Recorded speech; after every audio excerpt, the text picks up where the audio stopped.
نزلنا علیک الکتاب تبیانا لکل شیء تھی، یہ ہر چیز کی وضاحت لیے ہوئے، اگرچہ یہ سائنس کی، فزکس کی، میتھ کی، بیالوجی کی کتاب نہیں ہے، لیکن اس میں تمام علوم کی بنیادی باتیں کسی نہ کسی حد تک موجود ہیں۔ اور اس کلام پاک کی تعلیم دینے والے کے بارے میں آپ جانتے ہیں خیرکم من تعلم القرآن وعلمہ، کہ تم میں سے سب سے بہترین شخص وہ ہے جو اس کو پڑھتا ہے یا اس کو پڑھاتا ہے۔ اور اس کو پڑھنا قیام کے اندر، نفل کے اندر عام تلاوت سے زیادہ ثواب کا حقدار بندہ ہو جاتا ہے۔ عام قرآن پڑھنا بھی جو ہے اس کا بھی ثواب ہے، لیکن اگر کوئی بندہ اس کو نماز کے اندر، نفل کے اندر پڑھتا ہے تو اس کا ثواب اور اجر اتنا زیادہ ہے کہ انسان تصور، وہم و گمان نہیں کر سکتا۔ صرف ایک حدیث سے بات واضح ہو جاتی ہے۔ ایک بندہ صرف قرآن پڑھتا رہتا ہے اور ایک بندہ دعا کرتا ہے، ایک بندہ ذکر کرتا ہے، ایک بندہ انفاق کرتا ہے، ایک بندہ جہاد فی سبیل اللہ کرتا ہے۔ ہر بندہ جو دعا کر رہا ہے وہ اپنے لیے دنیا جہاں کی بھلائیاں تو مانگے گا، کیا کیا دعائیں ہیں جو بندے دنیا میں نہیں کرتے، لیکن یہ ایک حدیث قرآن پاک کو پڑھنے کی عظمت کے حوالے سے ہے کہ ایک بندے نے اتنا قرآن پاک پڑھا، جیسے ہمارے اسلاف کا یہ واقعات بھی موجود ہیں۔ اور یہ جو حدیث ہے اصل میں اس کے اندر حرمت نہیں ہے، جو رسول اللہ صلی اللہ علیہ وسلم نے کہا 3 دن سے کم قرآن ختم نہ کرو، یہ ممنوع حرام کر کے نہیں کیا گیا، یہ اس لیے کیا گیا کہ اس کو صرف پڑھنے کے لیے نہ پڑھو، اس کے اوپر غور و فکر بھی کرو، 3 دن میں پڑھا کرو تاکہ جو پڑھے اس کی کچھ سمجھ بھی آئے۔ لیکن صحابہ سے اور اسلاف سے یہ بات ثابت ہے، حضرت عثمان کے بارے میں بھی صحیح سند سے ثابت ہے، وہ کہ ایک رات کے اندر ایک رکعت میں پورا قرآن پڑھ لیا کرتے تھے۔ تو ایسے لوگ جو صرف قرآن پاک پڑھتے ہیں، باقی ذکر اذکار کی جو فضیلت ہے وہ ان کو علم بھی ہے، لیکن وہ یہ چاہتے ہیں کہ ہم صرف اللہ ہی کا کلام پڑھتے رہیں، تو ان کے بارے میں حدیث کے الفاظ موجود ہیں، صرف قرآن پڑھنے والے کو وہ کچھ مل جاتا ہے، صرف قرآن پڑھنے والے کو وہ کچھ مل جاتا ہے جو دنیا کے باقی لوگ اللہ سے دعائیں کر کر کے مانگ رہے ہوتے ہیں۔ اب بندہ دنیا کے لوگوں کے اوپر اگر نظر ڈالے، کوئی بندہ رزق مانگ رہا ہے، کوئی بندہ صحت مانگ رہا ہے، کوئی بندہ علاج مانگ رہا ہے، کوئی بندہ اپنے بچوں کی خوشحالی مانگ رہا ہے، کوئی بندہ اپنے قرضوں سے نجات مانگ رہا ہے، کوئی بندہ اولاد مانگ رہا ہے، کوئی بندہ رشتے مانگ رہا ہے، صرف قرآن پڑھنے والے کو ان سب کی دعائیں اکیلے کو لگ جاتی ہیں۔ تو مجھے اور آپ کو اس کلام حمید کے ساتھ تعلق مضبوط کرنا چاہیے۔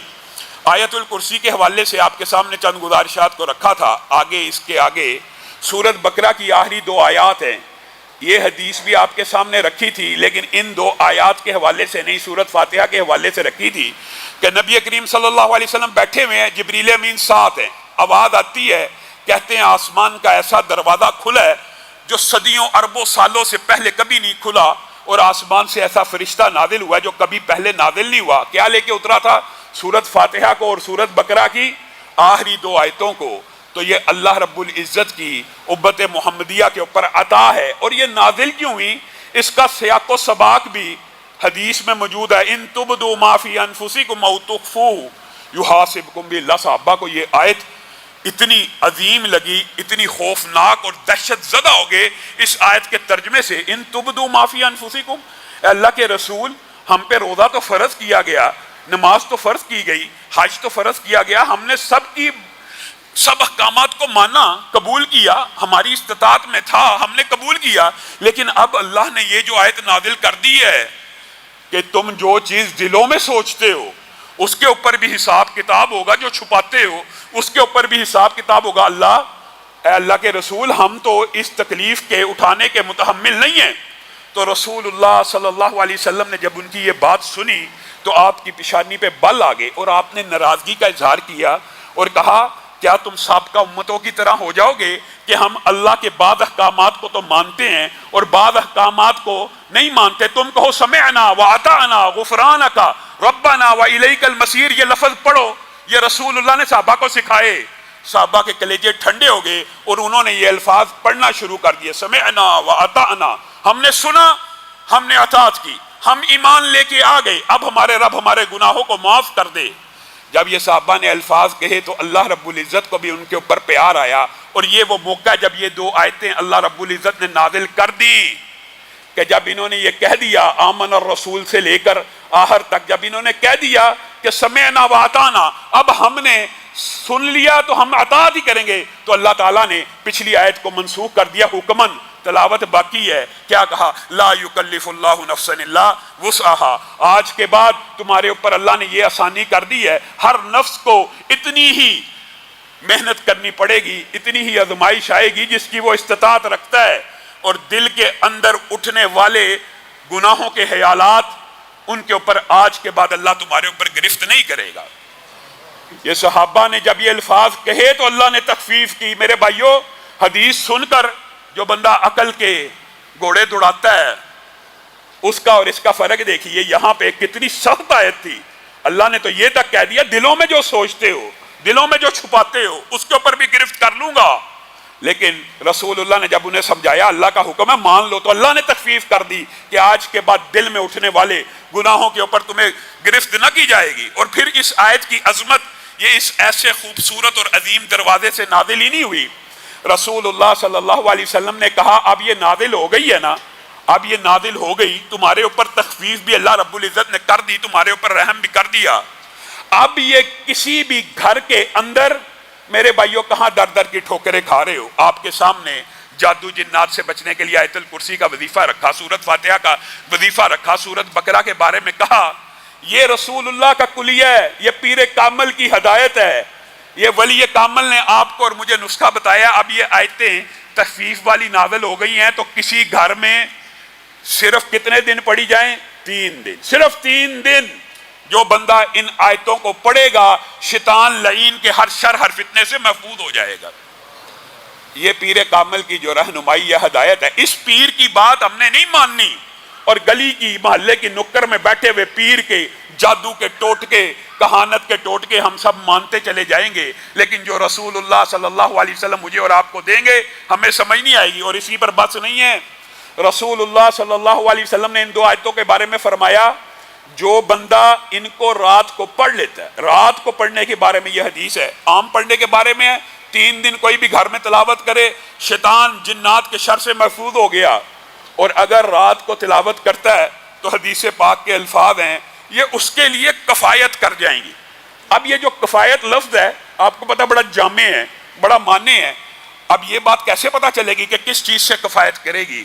تو صحابہ، تابعین، تبع تابعین کے اقوال کی روشنی میں محدثین نے 5 باتیں نقل کی ہیں. ان میں سے جو اہم باتیں ہیں وہ یہ ہیں: ایک بندہ ہر روز رات کو 1000 آیتوں کا قیام کرتا ہے، ایک بندہ 2000 کا کرتا ہے، ایک بندہ 3000 کا. ہر بندے کی اپنی روٹین ہے. ایک بندہ 100 آیتوں کا کرتا ہے کہ ساری رات کا قیام مل جائے، 100 آیتوں کی تلاوت کرتا ہے.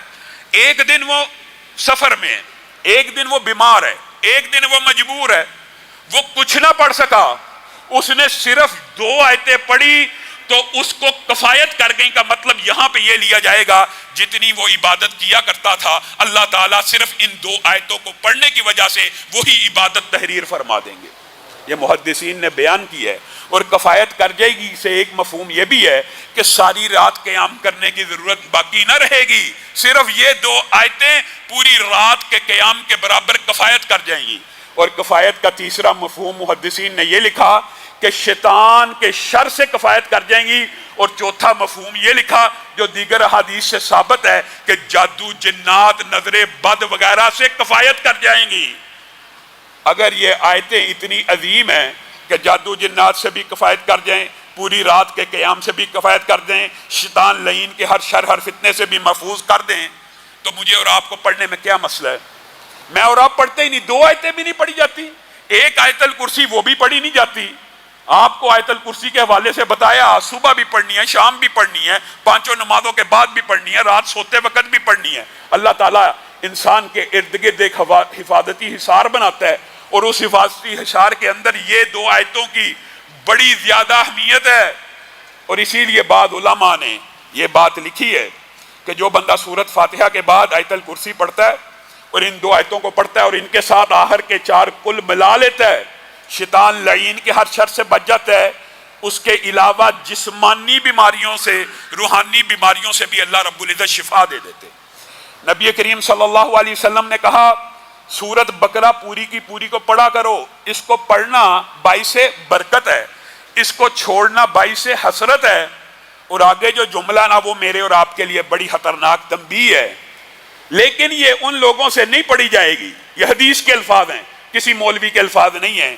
اس کو پڑھنا باعث برکت ہے، اس کو چھوڑنا باعث حسرت ہے، اور اس کو پڑھنے کی طاقت وہ لوگ نہیں رکھیں گے جو نکارہ ہیں، نکمے ہیں، نالائق ہیں، یعنی وہ بندے جو نکارہ ہیں، جو بندے عمل کی راہ کے اوپر چلتے نہیں ہیں اور جو چاہتے نہیں ہیں کہ ہم عمل کریں۔ نکارہ اور نالائق بندوں کو اللہ تعالیٰ بھی استطاعت نہیں دیتا کہ وہ سورۃ بقرہ کی تلاوت کر لے۔ اپنے گھروں میں سورۃ بقرہ کی تلاوت کیا کرو، اپنے گھروں کو شیطان کا مسکن نہ بناؤ۔ 40 دن گھر میں سورۃ بقرہ پڑھی جائے، شیطان لعین کے شر فتنے سے بندہ محفوظ ہو جاتا ہے۔ اور یہاں پہ ایک بات سمجھنے کی ضرورت ہے، لوگ سوال کرتے ہیں کیا سورۃ بقرہ کی تلاوت لگا دی جائے، سن لی جائے، وہ بھی کفایت کرتی ہے؟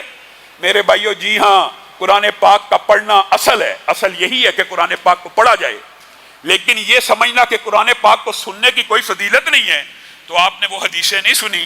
رسول اللہ صلی اللہ علیہ وسلم نے عبداللہ ابن مسعود کو کہا قرآن پاک پڑھیے۔ اے اللہ کے رسول میں پڑھوں آپ کے اوپر؟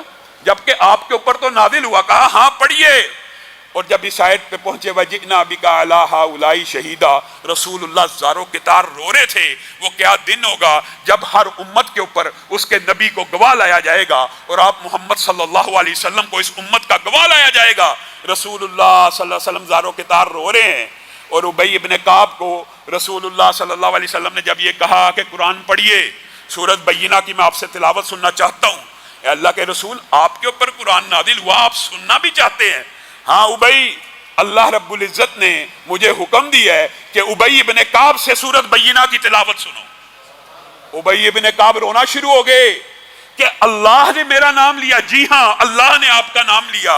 بتائیے یہ کتاب ایسی ہے کہ جس کو سنانے کا اور سننے کا اجر اس قدر زیادہ ہے۔ اور یہ بات یاد رکھیے، سورۃ بقرہ کے سننے کے علاوہ ایک مشہور بات ہے، ویسے تو ترتیب سے یہ بات آؤٹ ہے لیکن یہ بات آئی ہے تو سمجھ لیجئے۔ یہ مجربات اور مشاہدات سے بڑے بڑے ڈاکٹرز نے، اور آج دنیا کے اندر اس بات کو، اگرچہ غیر مسلم آپ کو پتہ ہے کلام اللہ کو روحانی اسباب سے حالی سمجھتے ہیں، لیکن انہوں نے بھی لکھ دیا کہ یہ جو سورۃ رحمان ہے نا، معاذ اللہ ثم معاذ اللہ، وہ سمجھ نہیں سکے۔ انہوں نے کیا یہ موسیقی ایسی ہے، یہ ردم ایسا ہے، اس کا اتار چڑھاؤ ایسا ہے، اس کا زیر و بم ایسا ہے، اس کا جو میوزیکل معاذ اللہ ان کے نزدیک ایسا ہے کہ جب یہ سنی جاتی ہے تو دل کے اوپر سکون نازل ہوتا ہے، اطمینان نازل ہوتا ہے۔ ہم نے مریضوں کے اوپر لگائی اور ہم نے دیکھا ان کی طبیعت بہتر ہونا شروع ہوگی۔ اور الحمدللہ پاکستان کے ایک ڈاکٹر ہیں جنہوں نے کینسر کی تھراپی کے اندر سورہ رحمان کو سنانے کا انتظام کیا۔ ہم تو یہ کہتے ہیں پڑھا جائے، لیکن پڑھنے سے یہ مراد نہیں کہ سننا بالکل ہی معطل کر دیا جائے یا سننے کی کوئی اہمیت نہیں ہے۔ یہ تجربات اور مشاہدات میں بات شامل ہے کہ صرف سورۃ رحمان کی تلاوت سننے سے انسانی جسم کے اوپر، انسانی جسم کی بیماریوں کے اوپر، روحانی جسمانی بیماریوں کے اوپر ایسے خوشگوار اثرات مرتب ہوتے ہیں کہ بعض اوقات کینسر کا 4th سٹیج کا مریض بھی 3rd، 2nd اور ریورس پروسیس کے اندر چلا جاتا ہے، اور اللہ رب العزت اس کو شفائے کاملہ عاجلہ نصیب فرما دیتے ہیں صرف سننے سے۔ اگر سننے سے یہ ہو جاتا ہے تو آپ بتائیے پڑھنے سے کیا کچھ نہیں ہوگا۔ اسی لیے رسول اللہ صلی اللہ علیہ وسلم نے کہا سورۃ بقرہ کے ساتھ سورہ آل عمران کی بھی تلاوت کیا کرو۔ یہ صورتیں بظاہر آپ کو سننے میں لمبی لگتی ہیں، لیکن جو پڑھنے کی عادت بنا لیتا ہے اللہ رب العزت اس کی زبان پہ ایسی جاری کر دیتے ہیں۔ تحدیث نعمت کے طور پہ بیان کرتا ہوں کہ بڑے بھائی برادر اکبر ابتسام بھائی کئی مرتبہ ایک دن میں 5 سے 10 مرتبہ سورۃ بقرہ پڑھ لیتے۔ زبان کے اوپر جب جاری ہو جائے اللہ کا ذکر پھر آسان بھی ہو جاتا ہے۔ اگر حضرت عثمان ایک دن میں ایک رکعت میں پورا قرآن پڑھ لیا کرتے تھے، آپ سورۃ بقرہ کے ساتھ سورہ آل عمران کو بھی پڑھا کریں۔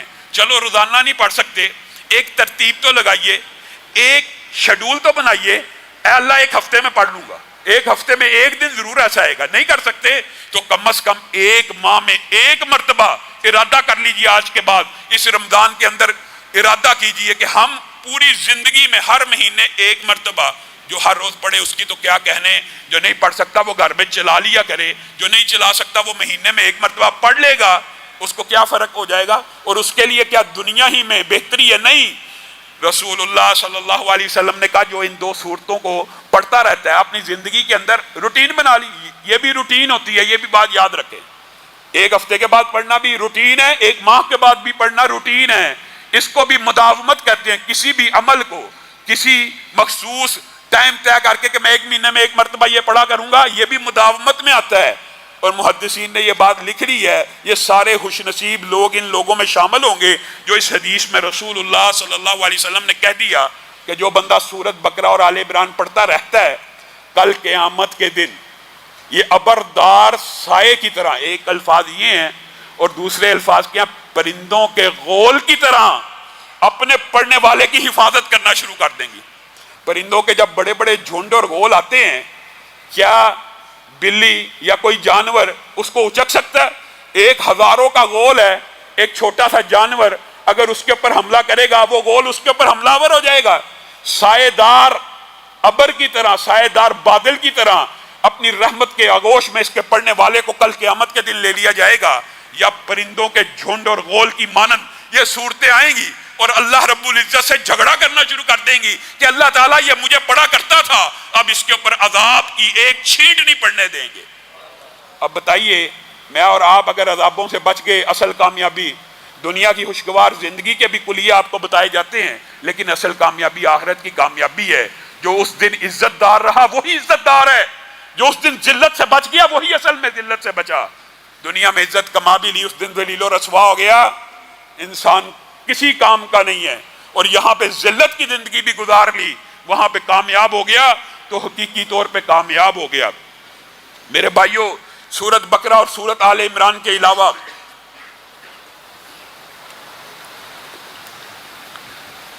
بے شمار آیتیں ایسی ہیں کہ جن کے اوپر آپ نے عمل کرنا ہے۔ ایک بہت زیادہ تجربے اور مشاہدے کی بات میں آپ کو بتلاتا ہوں۔ بہت سے لوگ یہ سوال پوچھتے ہیں کہ شادی نہیں ہو رہی، جی بندش ہو گئی ہے، جو رشتہ آتا ہے وہ رشتہ ہو نہیں پاتا، بات چیت بالکل قریب تک پہنچتی ہے، ختم ہو جاتی ہے۔ اس کے لیے ذاتی طور پہ مشاہدہ بھی موجود ہے، ذاتی تجربہ بھی موجود ہے۔ ربی انی لما انزلت الی من خیر فقیر، سورت قصص آیت نمبر 24۔ اگر کسی بچی کا رشتہ نہیں ہو رہا، کوئی باپ پریشان ہے، کوئی ماں پریشان ہے، اس آیت کو بطور وظیفہ 313 مرتبہ ہر نماز کے بعد پڑھے، 40 دن اللہ کے فضل و کرم سے رشتوں کی ایسی بارش ہوگی، اور جہاں پہ آپ چاہیں گے، جو رشتہ آپ نے اپنے گمان میں سب سے بہتر جانا ہوگا، اللہ کے فضل و کرم سے وہاں پہ رشتہ ہو جائے گا۔ یہ آیت اس بارے میں رشتے کے حوالے سے اہم کیوں ہے؟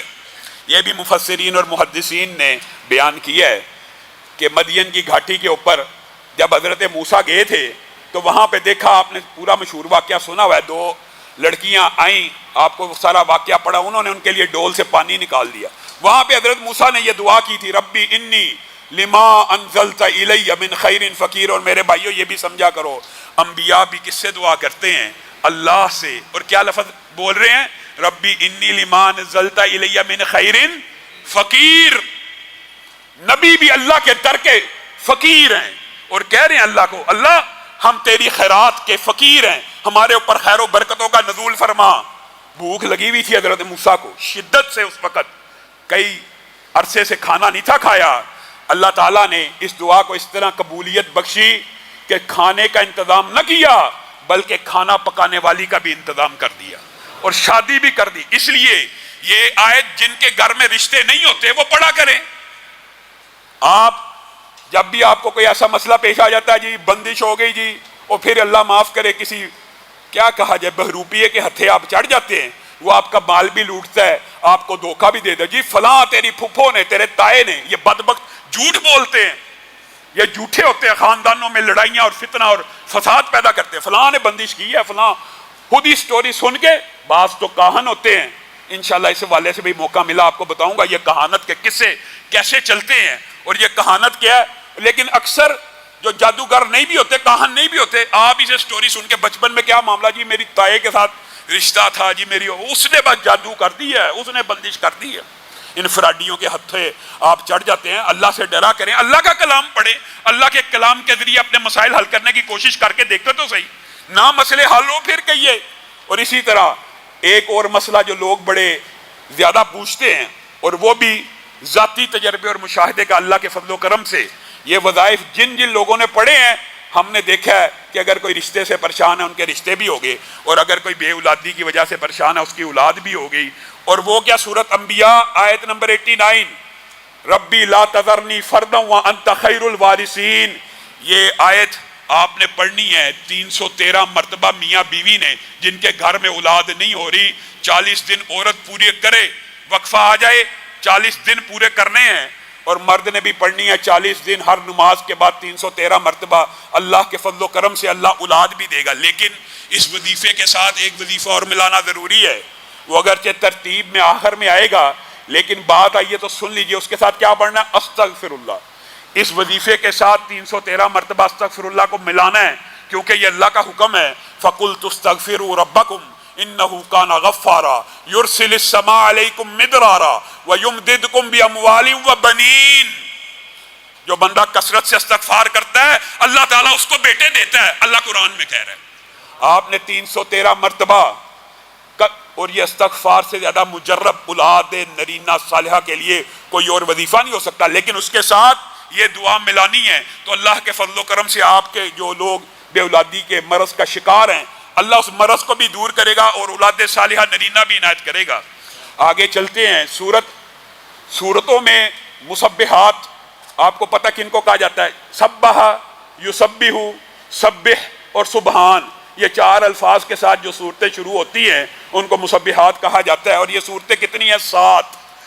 سورت صف، حدید، جمعہ، تغابن، سورت سبح اسم ربک الاعلیٰ اور سورت اسراء، یہ 7 صورتوں کی جو بندہ تلاوت کرتا ہے، صحیح حدیث کے الفاظ ہیں، ان 7 صورتوں میں ایک آیت ایسی ہے، اور محدثین نے اس آیت کے بارے میں بھی لکھا، لیکن یہ بات طویل ہو جائے گی، آپ 7 کی 7 صورتیں پڑھ لیں۔ ان 7 صورتوں میں ایک آیت ایسی ہے جس اکیلی آیت کی تلاوت 1000 آیتوں سے بہتر ہے، اور یہ حدیث بھی صحیح ہے۔ یہ مسبحات کی تلاوت رسول اللہ صلی اللہ علیہ وسلم سونے سے پہلے کیا کرتے تھے، آپ بھی کیا کریں۔ اسی طرح سورت کہف کا، اس کی فضائل کے حوالے سے بعض لوگ یہ سمجھتے ہیں کہ جی سورت کہف کی فضیلت کی جتنی روایات ہیں وہ ساری ضعیف ہیں، یہ بات درست نہیں ہے۔ سورت کہف کی فضائل کی بعض حدیثیں حسن درجے کی ہیں، اور بعض حدیثیں حسن لی غیری ہی ہیں، کہ دیگر طرق ان کی حدیث کی سند کو مضبوط کر دیتے ہیں۔ ان میں سے یہ ہے، جو بندہ سورت کہف کی پہلی 10 آیتیں یاد کر لیتا ہے، اللہ کے فضل و کرم سے وہ دجال کے فتنے سے محفوظ ہو جائے گا، اگرچہ دجال ظاہر بھی ہو جائے۔ یہ حدیث بھی حسن درجے کی ہے، 10 آیتیں سورت کہف کی پہلے یاد کریں، اور یہ حدیث بھی حسن درجے کی ہے کہ جو جمعے سے کو پڑھتا ہے اگلے جمعے تک اس کے لیے روشن ہو جاتی ہے، اور یہ حدیث بھی صحیح ہے۔ ایک بندہ سورت کہف کی تلاوت کر رہا تھا، رسول اللہ کے دور میں صحابی رسول، آسمان سے ابر نازل ہوا، آسمان سے ایک عجیب و غریب چیز نازل ہوئی، عینی طور پہ اس نے دیکھا، جس کو دیکھ کے اس کا گھوڑا بدکنا شروع ہو گیا۔ رسول اللہ صلی اللہ علیہ وسلم کے پاس مقدمہ لے کے گیا، اللہ کے رسول یہ کیا تھا؟ تو رسول اللہ نے کہا تھا سورت کہف کی تلاوت سننے کے لیے آسمان سے فرشتے نازل ہوئے، اور ان میں سکینت موجود تھی۔ سکینت کا کیا مطلب ہے؟ سکینت کا مطلب یہ، اگر کوئی بندہ کینسر کا بھی مریض ہو، کوئی بندہ ڈپریشن کا بھی مریض ہو، کوئی بندہ شوگر کا بھی مریض ہو، آسمان سے جب سکینت اترتی ہے تو اللہ کے فضل و کرم سے جسمانی بیماریاں بھی دور ہوتی ہیں اور روحانی بیماریاں بھی دور ہوتی ہیں۔ تو سورت کہف کے بارے میں یہ 3 روایتیں تو حسن درجے کی ہیں اور صحیح ہیں، البتہ باقی روایات کے اندر علماء کا اختلاف ہے، اس لیے وہ ہم آپ کے سامنے نہیں رکھتے، لیکن ان روایتوں سے پتہ چلتا ہے کہ سورت کی بے شمار اہمیت ہے۔ اسی طرح سورت یاسین کے بارے میں یہ بات معروف ہے کہ اس کے بارے میں جتنی احادیث ہیں وہ ضعیف ہیں۔ یہ بات درست ہے کہ رسول اللہ صلی اللہ علیہ وسلم کی زبان مبارک سے سورت یاسین کے فضائل امت تک باسند نہیں پہنچے، لیکن حضرت عبداللہ ابن عباس نے سورت یاسین کی ایک ایسی فضیلت بیان کی ہے جو صحیح سند سے موجود ہے، اور جب صحابہ کسی شے کی یا آخرت کی کوئی فضیلت بیان کرے نا، مطلب ایک صحابی کے کہ آخرت میں فلاں شخص کو یہ عذاب ہوگا، یہ اگرچہ رسول اللہ نے تو نہیں کہا تو صحابی ہیں، لیکن اس کا حکم حکمن مرفوع ہوگا، کیونکہ صحابی قیامت کے حوالے کے بارے میں یا ثواب اور فضیلت کے بارے میں اپنی طرف سے بات نہیں کہتے۔ گویا عبداللہ ابن عباس واحد ہیں جن کو رسول اللہ صلی اللہ علیہ وسلم کا یہ مفہوم پہنچا اور انہوں نے یہ بات ہم تک پہنچا دی۔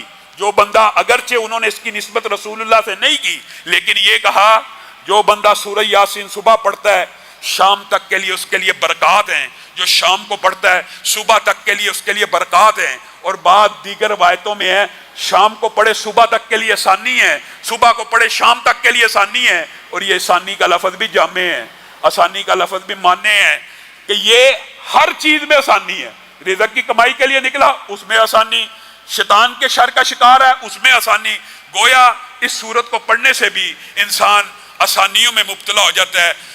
اللہ رب العزت جو کہا گیا جو سنا گیا اس کو سمجھنے کی توفیق عنایت فرمائے۔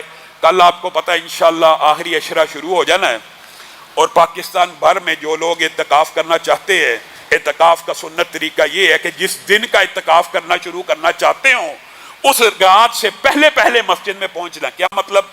یعنی جو 10 دن پورے کا یا 21ویں کے دن کا اعتکاف کرنا چاہیں وہ کل مغرب سے پہلے پہلے مسجدوں میں پہنچیں اور اپنے خیمے میں صبح فجر کی نماز پڑھ کے داخل ہوں۔ گویا اعتکاف کے اندر پہلی شرط یہ ہے کہ جس دن کا رکھنا چاہتا ہے اس سے مغرب سے پہلے مسجد میں آئے، اور اب اگر اعتکاف کرنے کے لیے آ گیا ہے اللہ کی بارگاہ میں پیش ہو گیا ہے پھر ساری رات اللہ کی عبادت بھی کرنی ہے، اور فجر سے پہلے اپنے خیمے میں نہیں گھسنا، اور سنت طریقہ یہی ہے۔ اس کے بعد اپنے خیمے میں آرام بھی کر سکتا ہے اور جو وہ کرنا چاہے کر سکتا ہے۔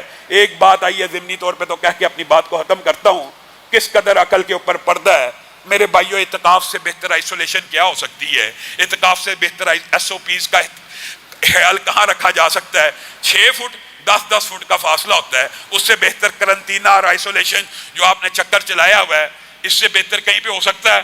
مجالس کی تو آپ نے اجازت دے دی، جلوسوں کی تو اجازت دے دی، یوم علی کے جلوس تو نکلیں گے، مجالس تو ہوں گی، اعتکاف پہ آپ نے پابندی لگا دی۔ گویا اعتکاف کا مسئلہ نہیں ہے، یہ اسلامائزیشن کے خلاف ایک ایجنڈا ہے۔ اللہ رب العزت جو کہا گیا جو سنا گیا اس کو سمجھنے کی توفیق عنایت فرمائے۔